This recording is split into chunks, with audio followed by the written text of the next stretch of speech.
আবাস যোজনা তদন্তে তোলাবাজির অভিযোগ সরকারি পশু চিকিৎসক অভিযুক্ত।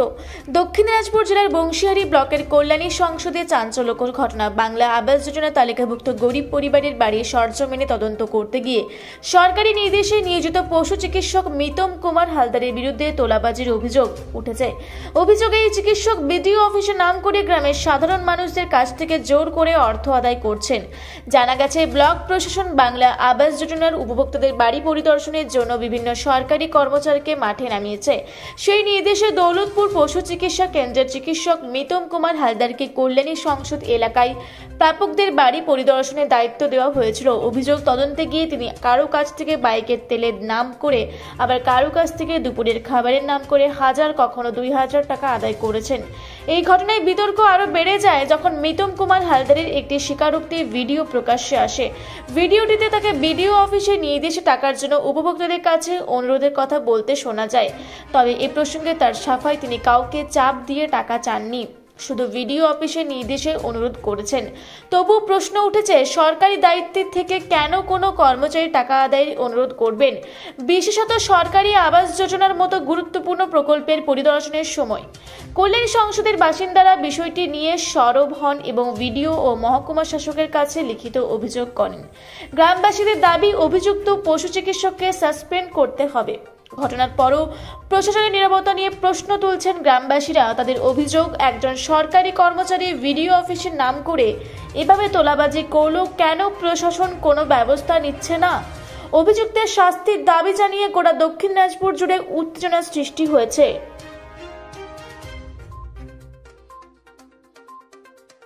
কল্যাণী গ্রামে আনুমানিক বিকাল 5টার সময় বংশীহারি ব্লকের 2 জন আধিকারিক, নাম যেটা আমরা পরক্ষণে জানলাম প্রীতম কুমার হালদার, উনি গেছেন বাংলার আবাস যোজনার ইনকোয়ারি করতে। এবার উনি কিন্তু এর আগেও ইনকোয়ারি করেছেন। এখন কার কী ভুল হয়েছে না হয়েছে, এবং উনি প্রভাব খাটিয়ে কিছু মহিলাদেরকে বলেছে যে তোমার ভুল আছে ভাই, এটা টাকা দিতে হবে, নাহলে এটা ঠিক হবে না। আমরা কিছু লোকজন ওনার সঙ্গে একটু আলোচনা করলাম রাস্তায়, যে আপনি কি বংশীহারি ব্লক থেকে আসছেন? হ্যাঁ। কী করছেন, কী কেন আসছেন? আমি আসি বাংলার আবাস যোজনার ইনকোয়ারির জন্য। তা আপনি তো গ্রামের মহিলাদের কাছ থেকে টাকা কালেকশন করছেন। উনি বলছে যে আমাদের বিডিও অফিস থেকে বলেছে তেল খরচের বাবদ 400-500 করে যে যেরকম দেয়। আমরা বললাম যে আপনি কি টিফিন খরচ পান না? আপনি তো সরকারি আধিকারিক, আপনি এগুলো কাজ কেন করছেন? বলছে তেল খরচের জন্য এবং টিফিন খরচের জন্য আমরা এটা নিচ্ছি। এখন পরক্ষণে আমরা আরও জানলাম যে মায়েদের কাছ থেকে এবং বোনেদের কাছ থেকে প্রচুর পরিমাণ টাকা কালেকশন করেছে, দিনাজপুর করেছে এবং পুষ্কারিতেও টাকা কালেকশন করেছে, কল্যাণীতে করেছে। কারো কাছে 1000, কারো কাছে 5000, কারো কাছে 2000, এইভাবে টাকা সংগ্রহ করেছে। এটার আমরা একটা সুষ্ঠু বিচার চাই, যেন ওনার দৃষ্টান্তমূলক শাস্তি হয়। আমরা বংশীহারি ব্লকে দিলাম, এসডিও সাহেবকে দিলাম।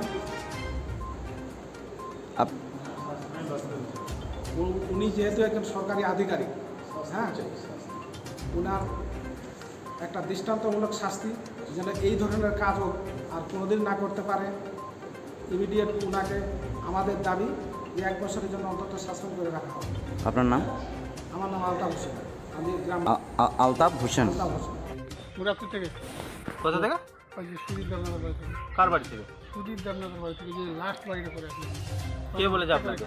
কে বললো? দিদি কি বলেছিল আপনাকে? আমাকে বলছে এরকম 500 টাকা লাগবে, যে দাদা বলছে 500 টাকা লাগবে। আর দাদা বললো যে পরে কিন্তু আমাদের বলতে হবে না।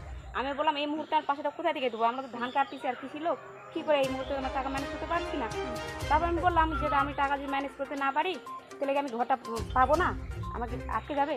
আমি কি বলেছি যে আটকে যাবে? না, তখন আপনি বললেন, কি বলেছি যে পাবেন না? না, তখন আপনি বললেন না না আমাকে ভিডিও অফিস বলছে যেরকম দিতে লাগবে। ভিডিও অফিস বলেছে যে আমাদের যে গাড়ির তেল খরচা, না ওটা আমাকে বলেননি অবশ্য। গাড়ির তেল খরচা শোনেন কথাটা শুনেলেন, গাড়ির তেল খরচা বা এই যে আমরা ঘুরছি লাঞ্চ বা টিফিন, সেইটা হচ্ছে লোকের বাড়িতে গিয়ে ম্যানেজ করবে। ঠিক আছে, 500, 100, 200 যা 50, 100 যা ম্যানেজ করবে। সুদীপ দেবনাথের বাড়িতে কাছ থেকে 500 টাকা নিয়ে আসলাম। ওরা গরিব মানুষ, আমার বউর কাছ থেকে টাকা ধার করে নিয়ে আসলাম। ঠিক আছে? ওই জন্যই আমি দেখতে আসলাম যে ওই ব্যক্তিগুলো কে। এটা অসহায় লোক যারা ভিক্ষা করে খায়, ঠিক আছে?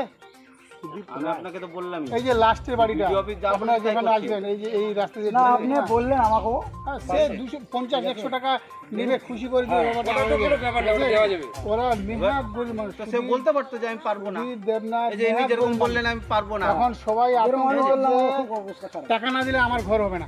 না এরকম আর কোনো আমাদের সংসদের শোনেন, সেরকম- আপনার যদি শোনেন, আমি কোনো বলি, অসুবিধা আপনি হয় বলে- আপনি ভিডিও অফিসে গিয়ে চেক শোনেন, করে আপনি নেবেন যে বললেন, আপনার আপনার চেকিং মেম্বার হয়েছে হবে না বলেছেন চেকিং ওনাকে। আমার চেকিং মেম্বার করলাম। এখানে 1 টাকা বলতে পারবে না যে না। কারো কাছ থেকে 1 কাপ চা খায়।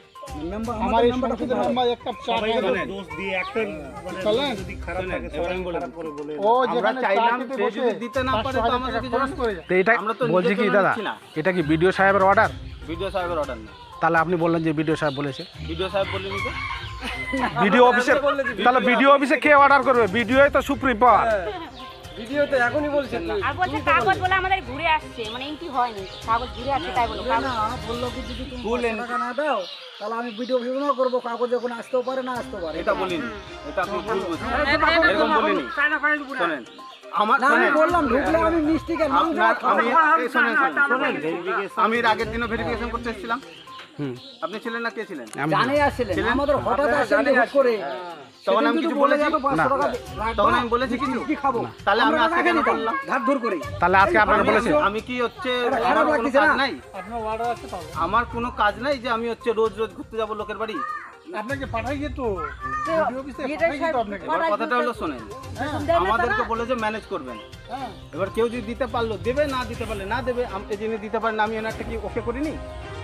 এটা তো আমি ওকে করেছি, শোনো, এনারটা ওকে করিনি, আমি একটা কথা বলছি, ওইখানে ওকে করিনি। আমাদের ওদের প্রতিও আমার খারাপ। কথা না আমরা দিন একটা লোক বলুক আমাদের মেম্বারের কথা, আপনি অন্য সংসদের এই কথা member বলবেন। খুব ভালো। এটাই কথা আমাদের বলুন। সংসদে একটা মেম্বারের কথা হ্যাঁ, বলুন এরকম যে member 1 টাকা আমাদের খেয়েছে পুরো কারো একটা এবার ওইটাই তো কথা, বলতে হবে না? আমাদেরকে বলেছে হচ্ছে ম্যানেজ হ্যাঁ। করতে।